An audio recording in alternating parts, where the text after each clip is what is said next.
Oke, jumpa lagi di 30 jam special event Gerak 98.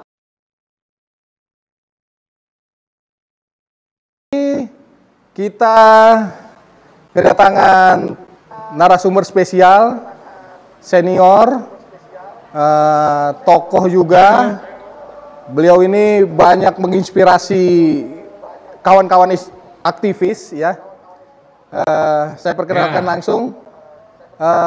Ini dia senior saya. Silakan, Bang. Dengan Bang Iqbal, Bang. Ya. Gimana, Bang? Kabar Bang, sehat, Bang? Ya. Alhamdulillah sehat ya.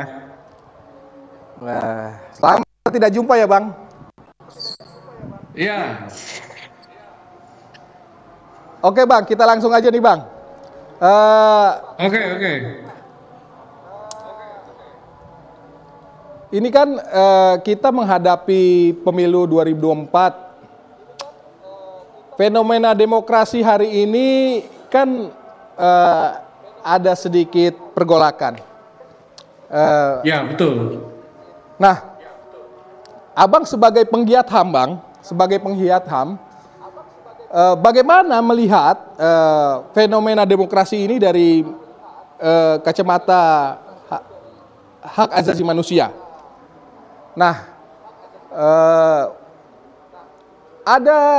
kami temukan di sini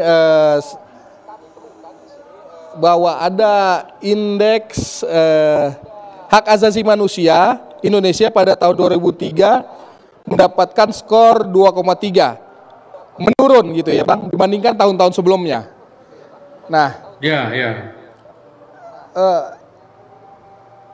Kita melihat bahwa dengan penurunan ini ada semacam korelasi persamaan gitu dengan kejadian akhir-akhir ini. Gimana, Bang? Jelasin, Bang.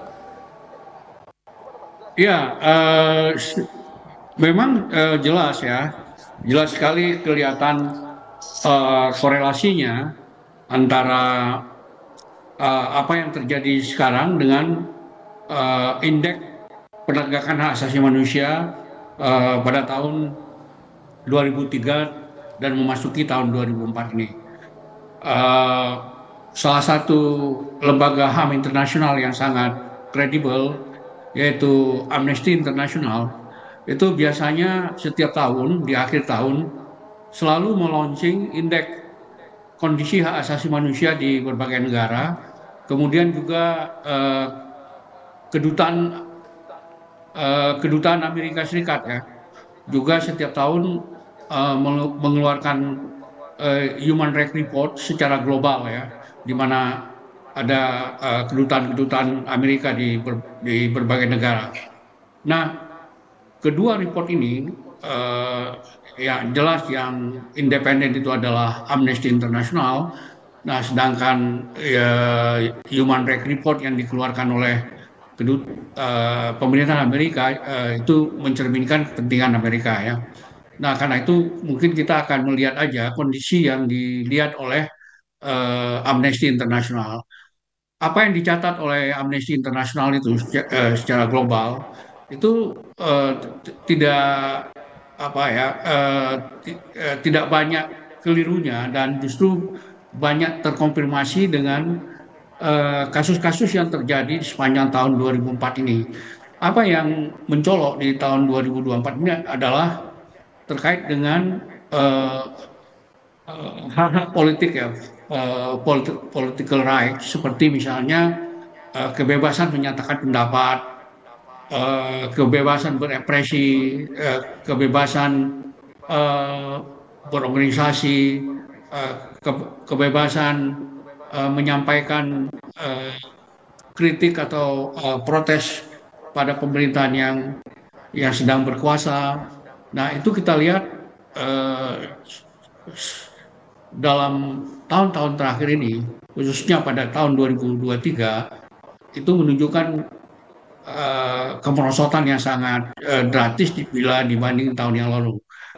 Kenapa itu ada penurunan yang signifikan dibanding dengan tahun yang lalu, karena di tahun 2003 ini persis diadakan pemilihan presiden dan pemilihan umum ya. Nah, memasuki tahun politik ini, yaitu pemilihan umum ini, banyak sekali pengekangan terhadap kebebasan-kebebasan di bidang politik ini. Apakah menyatakan pendapat, berunjuk rasa, eh, menyampaikan kritik dan sebagainya ya. Itu terlihat sangat merosot akhir-akhir ini. Nah, itu terlihat dengan banyaknya kasus-kasus yang masuk ke yang diadukan ke polisi ya, dalam bentuk pelanggaran terhadap apa namanya, pernyataan permusuhan, kemudian pencemaran nama baik, berita bohong, kemudian fitnah dan seterusnya. Itu semakin tinggi, termasuk di menjelang pemungutan suara yang nanti akan diadakan. Itu kita lihat bagaimana apa namanya, sangat tinggi penurunan dari kondisi atas hak politik ini. Dan itu juga bukan berarti eh, pada bidang yang lain, yaitu hak ekonomi sosial budaya, itu tidak terjadi penurunan juga. Ini kita lihat di bidang hak ekonomi sosial budaya ini juga terjadi eh, penurunan eh, kualitas dalam perlindungan atau pemenuhan terhadap hak ini. Ini bisa kita lihat dari tingginya perampasan hak atas tanah di berbagai daerah di Indonesia, sejalan dengan terjadinya ekspansi tambang ya, baik tambang nikel, batu bara, kemudian perkebunan, plantation seperti sawit dan seterusnya. Itu semua kemudian banyak merampas hak-hak masyarakat, khususnya masyarakat adat. Konflik dengan perusahaan-perusahaan besar yang dimana posisi dari masyarakat ini ya, apakah secara individual maupun secara kolektif seperti masyarakat adat, itu banyak yang tidak terproteksi dengan baik. Begitu juga buruh ya. Kita lihat hak buruh ini banyak sekali tersingkir dari pekerjaannya. Jadi security of work di Indonesia ini semakin menurun sejak diberlakukannya Omnibus Law. Itu banyak sekali merampas kebebasan dari para buruh ya. Mulai dari keamanan kerjanya karena begitu mudah di PHK, kemudian hak mereka berorganisasi dan juga hak untuk mendapatkan pekerjaan. Itu suatu kondisi yang belakangan ini sangat menonjol. Dan juga kita lihat angka kemiskinan juga tidak terkoreksi. Itu menunjukkan bahwa pelanggaran terhadap hak hidup yang layak itu semakin rendah ya, dengan terlihat apa namanya, makin besarnya atau tidak terkoreksinya jumlah orang miskin. Dan kita tahu bahwa ternyata orang miskin ini lebih banyak dijadikan komoditi politik seperti pada menjelang pada pemilihan umum ini, di mana mereka kemudian Sorry halo. Bang, tadi agak-agak sinyalnya kurang bagus di sini Bang. Mohon maaf Bang. Oke. Mungkin ada yang mau coba ngirim-ngirim sesuatu ke kita, tapi kita tekbal Bang, anti Bang. Masih kita lanjutkan Bang, tenang aja Bang. Ada baju anti peluru di sini Bang. Oke. Ya. Oke. Bang, bagaimana cara-cara kita sebagai masyarakat atau individu hari ini melihat situasi ini? Bagaimana cara kita menyikapi individu hari ini? Melihat penurunan hak asasi manusia dalam proses demokrasi hari ini. Apa yang harus kita sikapi untuk menghadapi ini, Bang? Ya, yang paling penting adalah ya bagaimana masyarakat sipil ini ya mengorganisir dirinya dalam bentuk berbagai ini ya organisasi. tidak hanya aktivis ya, tapi juga asosiasi-asosiasi lain, kaum profesional dan seterusnya ya, itu uh, selalu melakukan upaya-upaya untuk mengkritisi ya, eh, kecenderungan yang terjadi sekarang. Nah, apa yang ditunjukkan oleh kelompok profesional seperti pengajar-pengajar di perguruan tinggi ya, apakah guru besar, dosen, kemudian juga kelompok-kelompok profesional yang lain seperti advokat, pengusaha dan seterusnya, yang juga yang paling penting juga kelompok-kelompok mahasiswa itu terus tidak pernah putus asa ya untuk eh, mengingatkan masyarakat secara luas agar mengoreksi situasi ini ya. Nah, karena itu saya sangat memberi apresiasi yang sangat tinggi ya kepada eh, eh, guru-guru besar yang ada di berbagai perguruan tinggi yang beberapa waktu belakangan ini mulai menyuarakan apa yang terjadi dalam penyelenggaraan pemilu kali ini, terutama soal etik, tidak terus-menerus mengingatkan soal etik. Ini kan menunjukkan bahwa eh, kita sebagai satu negara yang demokrasi yang terbesar di Asia Tenggara ini selalu punya komitmen pada nilai-nilai demokrasi itu.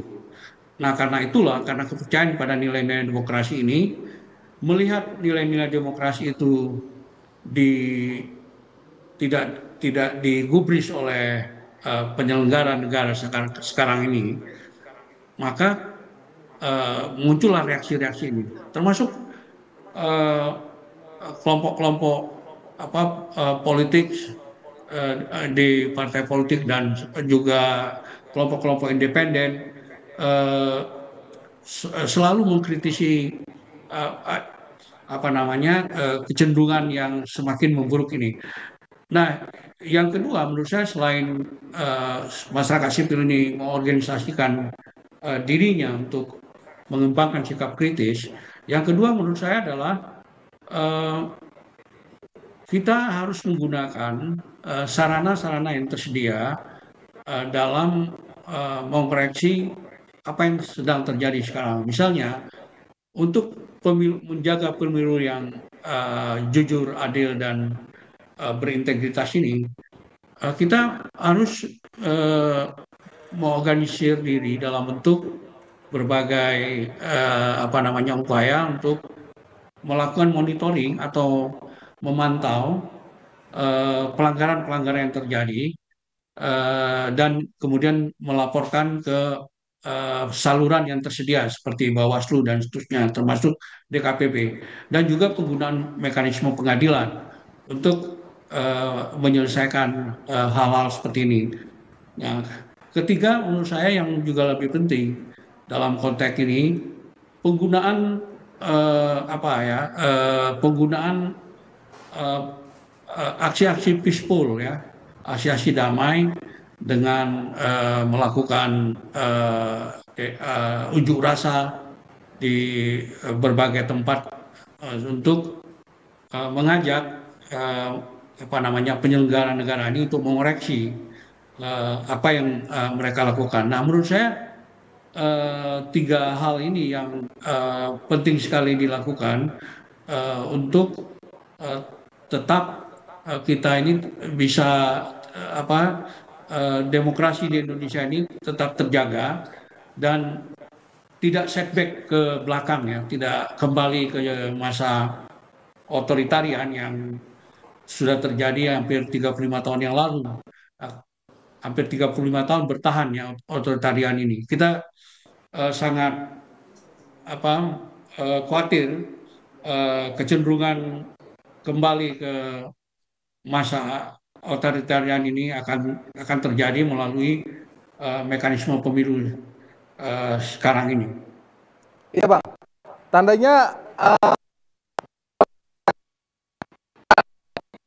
kan ya Bang ya. Format Siapa? skor gitu, skor versi Abang nih dari Abang nilai pemerintahan sekarang atau skor hak asasi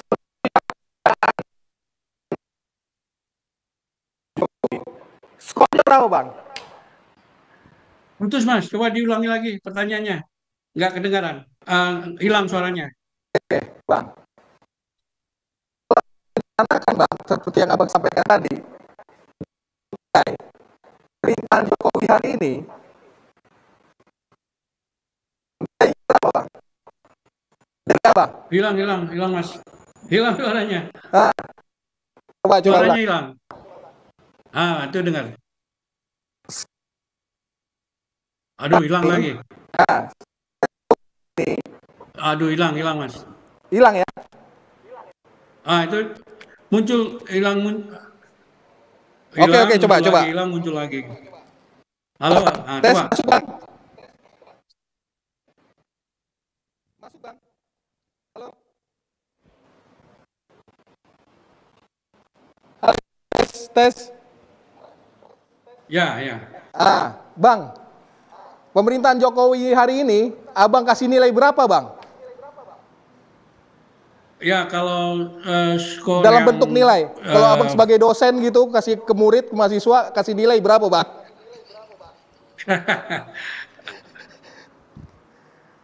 saya kira ini ya, angka yang fair mungkin di angka 6 ya.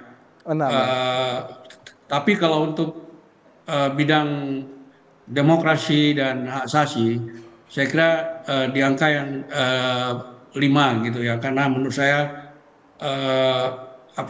pemerintahan Jokowi ini hampir 10 tahun tidak berhasil menyelesaikan satu soal yang merupakan janji dia di awal pertama dia menjadi presiden, dipilih oleh masyarakat rakyat, itu adalah janji dia untuk menyelesaikan pelanggaran hak asasi manusia yang berat yang dilihat ini yang bisa kita baca dalam Nawacita. Ya. Di Nawacita itu sangat jelas dia ingin menyelesaikan pelanggaran HAM yang berat. Nah, persis itu yang tidak dikerjakan dengan cukup baik ya.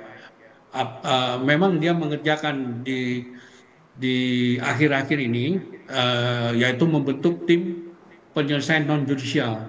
Tapi itu non judicial ya. Tapi yang dijanjikannya di dalam Nawacita itu adalah judicial, penyelesaian melalui mekanisme pengadilan HAM atas kasus-kasus pelanggaran HAM yang berat itu.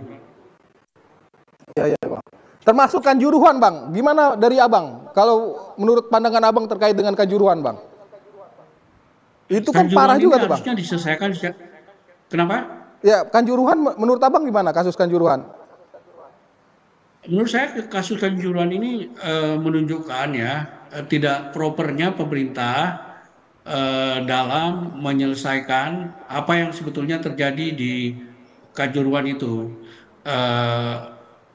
dan mitigasi kemudian juga penanganannya itu tidak memuaskan masyarakat ya, karena bagaimanapun dalam kasus Kanjuruhan itu, meskipun oleh Komnas HAM dikatakan kasus Kanjuruhan itu bukan merupakan human rights violation atau pelanggaran HAM yang berat, tapi tetap dia adalah merupakan pelanggaran hak asasi manusia ya, human rights violation. Nah, karena itu dimensi penyelesaian HAM-nya juga harus ditunjukkan oleh pemerintah, bukan hanya penyelesaian aspek pidananya, di mana pihak keamanan yang bekerja di lapangan yang diajukan ke pengadilan. Tapi kita tahu kan banyak sekali korban dari Kanjuruhan ini ya, orang-orang miskin dan seterusnya ya.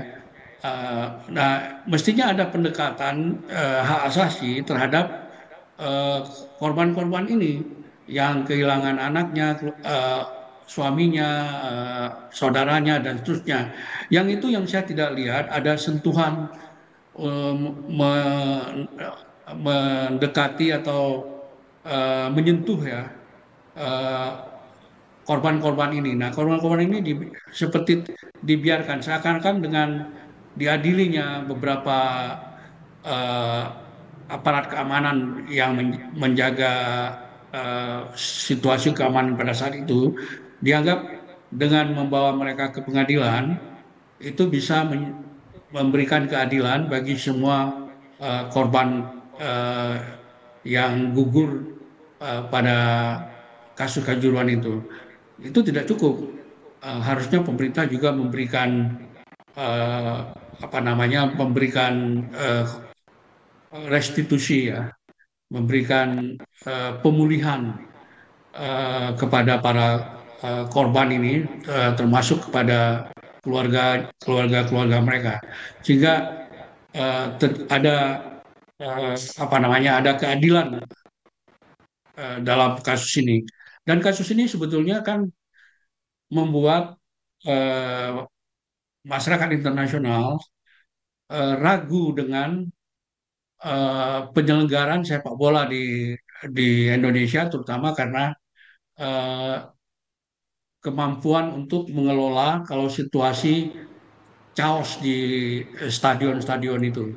Nah, inilah yang menyebabkan sebetulnya kenapa FIFA ya tidak mengizinkan pertandingan sepak bola eh, internasional kemarin itu. Itu bukan karena pertama-tama soal protes mengenai kehadiran kehadiran tim Israel, tapi lebih lebih banyak sebetulnya pertimbangan pertimbangan dari FIFA itu lebih pada soal kanjuruhan ini. Iya, iya, iya, iya. Jadi Bang, eh, peristiwa-peristiwa hak asasi manusia di Indonesia ini hanya menyentuh level-level bawah gitu ya Bang ya. Kalau bisa kita kategorikan begitu ya Bang ya. Ya, Tidak betul. bisa sampai di pucuk pimpinan gitu. Padahal kita sama-sama tahu bahwa ada struktur di organisasi itu ya. Kan tidak serta-merta bawahan Betul. kan gitu ya Bang ya. Nah, Betul. ini masalah etika saja kah atau masalah moral? Kalau di Jepang kan bisa kita tahu tuh pemimpin Jepang itu kalau salah, ya udah saya mundur tuh. Bukan anak buah yang bertanggung Ya, jawab kan gitu. Nah di Indonesia ini tidak ada seperti itu. betul. Gimana bang? Gimana bang? Menurut abang bang? Ya, betul. Jadi menurut saya dalam konteks kalau kita bicara mengenai pelanggaran hak asasi, terutama dalam konteks pelanggaran yang disebut dengan pelanggaran HAM yang berat, itu memang harus menyentuh struktur. Karena pelanggaran HAM yang berat itu kan pelanggaran yang terjadi dari satu pola yang terus-menerus diikuti. Dan kemudian juga ada planningnya. Eh, Kemudian di situ juga ada apa namanya, penggunaan power yang power ini digunakan untuk ditujukan kepada masyarakat sipil. Nah, ini karena itu dalam dalam konteks pelanggaran HAM yang berat ini selalu ada dua penanggung jawabnya. Yang pertama disebut sebagai eh, command responsibility, tanggung jawab komando. Itu harus jelas dalam harus terungkap ya dalam eh, melihat pelanggaran yang berat ini. Nah, kalau tidak ada command responsibility-nya, pertanggungjawaban komandonya ini, itu eh, tidak ada bukan pelanggaran yang berat, itu insiden biasa yang terjadi. Jadi kasus seperti ada orang membunuh orang lain di satu tempat, ya, ada perkelahian di satu kafe, itu tidak ada aspek strukturnya. Tapi dalam pelanggaran HAM itu selalu ada aspek struktur, yaitu ada rentang komando gitu, ada jenjang komando, sehingga pertanggungjawaban dalam pelanggaran hak asasi manusia ini harus menyentuh siapa yang memberikan order, siapa yang memerintahkan. Jadi bukan yang di lapangan, di lapangan itu bisa bebas apabila dia bisa menunjukkan bahwa dia melakukan itu bukan karena keinginannya, tapi ada kondisi yang mengharuskan dia, yaitu perintah, yang dia tidak bisa menolak perintah itu. Nah, itu bisa membebaskan dia dari tanggung jawab. Nah, selain tanggung jawab komando, juga ada tanggung jawab atasan. Nah, tanggung jawab komando dengan tanggung jawab atasan ini berbeda. Kalau tanggung jawab komando itu berlaku untuk militer ya, tapi untuk tanggung jawab atasan ini berlaku di dalam konteks sipil, Sipil. seperti polisi ya, kejaksaan dan seterusnya itu ya. Kan kita ini aparat PNS yang diberikan kewenangan menggunakan paksaan, itu kan bukan hanya polisi, tapi juga ada jaksa, ada pemeriksa sipil yang lain ya, di bea cukai, di imigrasi dan seterusnya. Itu semua diberikan kewenangan untuk menggunakan paksaan ya. Nah, itu kan ada perintah atasannya. Nah, kepada mereka ini berlaku yang namanya tanggung jawab atasan. Nah, ini dalam konteks pelanggaran hak asasi manusia itu harus terlihat gitu. Kalau enggak, dia bukan kasus pelanggaran HAM yang berat. Karena disitulah yang membedakan antara pelanggaran HAM yang berat dengan pelanggaran HAM biasa. Pelanggaran HAM berat ini terjadi dalam satu latar belakang kekuasaan gitu. Jadi pelanggaran HAM itu terjadi merupakan rangkaian dari satu kebijakan gitu. Dia kelanjutan dari satu kebijakan. Nah, kalau itu tidak Oke, demikianlah bincang-bincang kita dengan senior kita, Bang Iqbal ya, mantan Ketua Komnas HAM. Sampai ketemu lagi di 33 jam Jaga Demokrasi spesial event menuju 14 Februari 2024. Sampai ketemu. Jaga demokrasi. Lawan tirani, tegakkan demokrasi.